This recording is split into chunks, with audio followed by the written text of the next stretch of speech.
Hello welcome guys, welcome back to my YouTube channel. Myself Nitish Kumar. और हमारा topic आज का है ओम्स लॉ। इलेक्ट्रिसिटी का आगे का टॉपिक है ओम्स लॉ। इससे पहले मैंने आप लोगों को potential difference, potential ammeter, voltmeter, जो भी बेसिक चीज़ थी इससे इस चैप्टर से रिलेटेड थी, इलेक्ट्रिसिटी चैप्टर से, वो मैंने आपको डिस्कस कर दिया है। ओम्स लॉ जो है, ओम्स लॉ बहुत ही इंपॉर्टेंट एक लॉ माना जाता है फिजिक्स का, और ये आपके इलेक्ट्रिसिटी के चैप्टर के अंडर आता है। ठीक है, तो इसकी डेफिनेशन होती है, पहले सबसे पहले हम इसकी डेफिनेशन पहले पढ़ लेते हैं, फिर इसको कोरिलेट कराते हैं। बहुत ही सिंपल तरीके से मैं आपको समझाऊंगा, प्लीज वीडियो के एंड तक बने रहिए और देखिए। ओम्स लॉ, ओम्स लॉ की डेफिनेशन होती है, at a constant temperature the current flowing through a conductor is directly proportional to potential difference across its end. आपको मैंने पिछली वीडियो में पोटेंशियल डिफरेंस बताया था, करंट के बारे में बताया था। ठीक है, दो वर्ड है, और ये क्या कह रहा है, डायरेक्टली प्रोपोर्शनल, तीन हो गया, और एक वर्ड है कांस्टेंट टेम्परेचर, चार वर्ड। इन चार वर्ड से ही मिलके ये ओम्स लॉ हमारा बना है। सिंपल सी बात है। ठीक है, तो आपको पता है ये कह रहा है, at a constant temperature current flowing in through a conductor is directly proportional to potential difference. तो वी नो दैट करंट को हम किससे लिखते हैं, आई से लिखते हैं, आई से डिनोट कराते हैं, is directly proportional to V. V मतलब पोटेंशियल डिफरेंस। ठीक है, ये हो गया आपका ओम्स लॉ। यही होता है, बस यही सिंपल सी है आपकी ओम्स लॉ, बात खत्म। एट यहाँ पे लिख देते हैं एट कांस्टेंट टेम्परेचर। इस कांस्टेंट टेम्परेचर के पीछे इसका एक लिमिटेशन भी आता है, मैं आपको आगे चल के डिस्कस कराऊंगा। बट यहाँ पे सिर्फ अभी ओम्स लॉ आपको पढ़ना है, तो इस बेसिक चीज पे एकदम ग्राउंड लेवल पे आप इतना मत समझ जाओ कि at a constant temperature I is directly proportional to V at constant temperature. Okay guys, तो I is directly proportional to V होता है, इतना आपने देख लिया। ये कहता है हमारा ओम्स लॉ।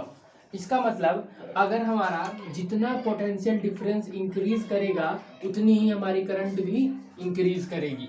ये दोनों आपस में क्या होते हैं, डायरेक्टली प्रोपोर्शनल होते हैं। ठीक, इसके बाद से जब हम जाते हैं आगे, इसके बाद से हम आगे बढ़ते हैं, तो हम देखते हैं कि इस प्रोपोर्शनलिटी टर्म को जब हम रिमूव करते हैं तो इक्वल टू का साइन आता है।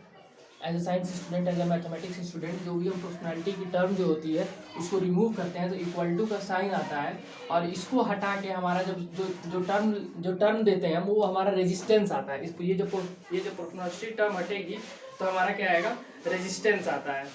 ठीक है,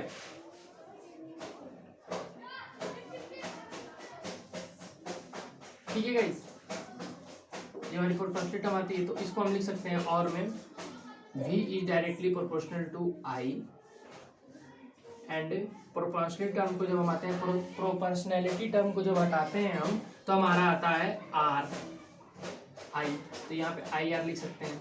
ठीक है, ये जो प्रोपोर्शनैलिटी टर्म होती है यहाँ पे लिख सकते हैं where R is equal to constant. R जो हमारा क्या है, कांस्टेंट टर्म है। ठीक है, तो V equal to I R और I directly proportional to V, ये हमारा टर्म निकलता है दो। यही होता है आपका Ohm's law. Okay guys, V equal to I R where and I directly proportional to V। देखिए, जो यहाँ पे मैं आपको फिर से एक बार रिकेप करा देता हूँ। ओम्स लॉ ये कहता है, at a constant temperature current flowing through a conductor is directly proportional to potential difference across its end. ये कहता है, मतलब अगर कोई भी वायर है, अगर कोई एक वायर है, उसमें कोई करंट इलेक्ट्रिसिटी फ्लो कर रही है, तो उस करंट इलेक्ट्रिसिटी के दोनों एंड का जो पोटेंशियल डिफरेंस जितना होगा उसी की डायरेक्टली प्रोपोर्शनलिटी होती है आपका करंट। मतलब जितना आपका वोल्टेज बढ़ेगा उतना आपका करंट भी बढ़ेगा। वोल्टेज ही तो कहते हैं पोटेंशियल डिफरेंस को। तो V increases, I also increases. अब V और I जब दोनों प्रोपोर्शनल, हम इसको ऐसे लिख सकते हैं कि प्रोपोर्शनलिटी हम हटाते हैं तो V equal to I R आ गया। ठीक है, V equal to I R हो गया। अब देखिए यहाँ पे, अगर मुझे I इक्वल टू लिखना है तो मैं इसको क्या लिख सकता हूँ, I इक्वल टू मैं क्या लिख सकता हूँ, V upon R. I equal to क्या लिख सकता हूँ, V अपॉन आर लिख सकता हूँ कि नहीं। इसको मैं I equal to V upon R लिख सकता हूँ। हाँ भाई, I की फॉर्मूला हो गया ये। अब यहाँ पे हमें देखने को मिल रहा है कि I जब बढ़ रहा है, I जब बढ़ेगा या तो ये V भी बढ़ेगा, तो यहाँ पे हमको दो चीजें देखने को मिली, I is directly proportional to V, and second चीज देखने को मिली, I is inversely proportional to R। दो चीजें हमें देखने को मिली। अगर आपका वोल्टेज बढ़ेगा तो करंट तो बढ़ेगा ही बढ़ेगा।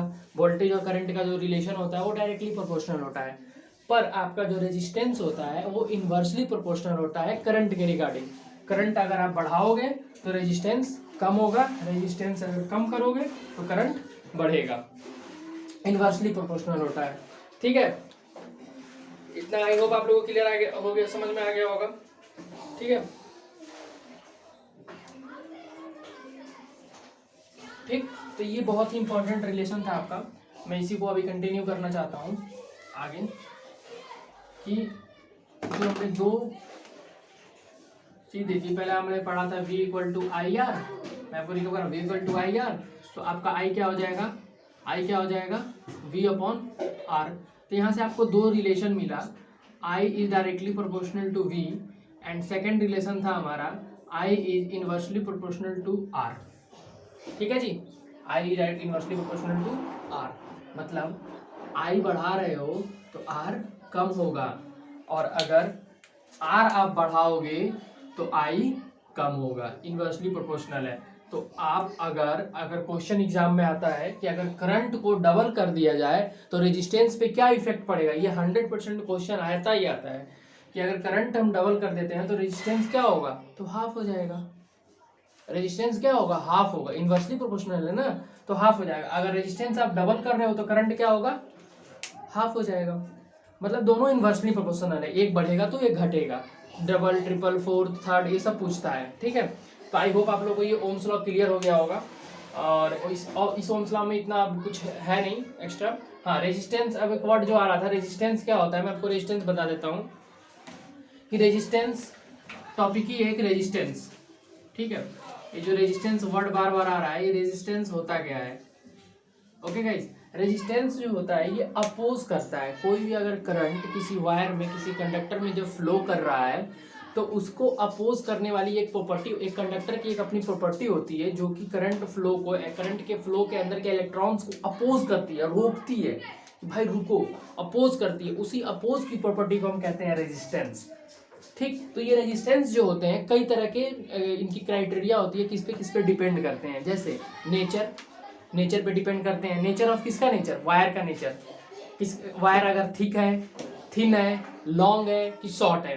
ठीक, टेम्परेचर पे डिपेंड करते हैं। तो इस तरह से रेजिस्टेंस की क्राइटेरिया होती है, किस पे डिपेंड करते हैं। अगर रेजिस्टेंस, अगर आपका आर, अगर आपका वायर जो कंडक्टर है जिसमें इलेक्ट्रिसिटी, जिसमें करंट फ्लो हो रही है, अगर आपका वायर लॉन्ग है तो रेजिस्टेंस क्या होगा, ज़्यादा होगा। अगर आपका वायर जो है वो छोटा है, शॉर्ट है, तो आपका रेजिस्टेंस क्या होगा, कम होगा।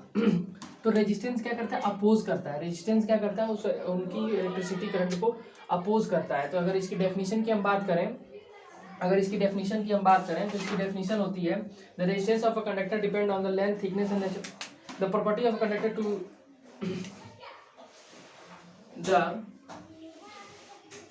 प्रॉपर्टी ऑफ कंडक्टर, ये क्या होती है, कंडक्टर की प्रॉपर्टी होती है, the property of conductor due to which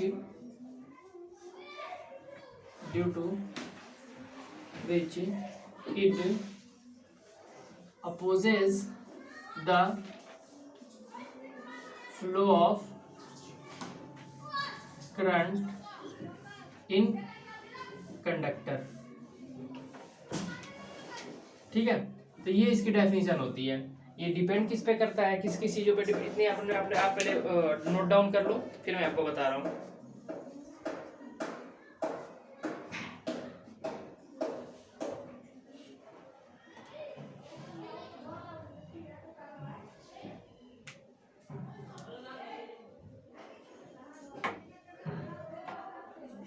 okay guys, आपने नोट कर लिया। ठीक है, तो ये इसकी डेफिनेशन होती है, property of conductor due to which it opposes the flow of current in a conductor.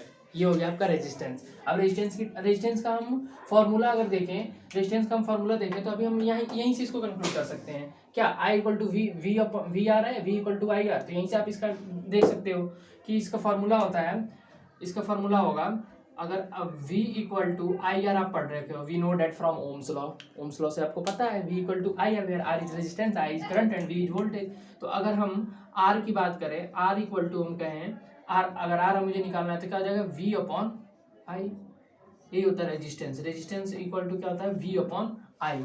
अब देखिए यहाँ पे रेजिस्टेंस जो है वोल्टेज के डायरेक्टली प्रोपोर्शनल है, यहाँ पे भी आपको देखने को मिल रहा था, वोल्टेज के जो आर है वोल्टेज का जो आर है वो डायरेक्टली प्रोपोर्शनल है। यहाँ पे भी आपको देखने को मिल रहा है कि वोल्टेज से आर की जो रिलेशन हम देख रहे हैं वो डायरेक्टली प्रोपोर्शनल है।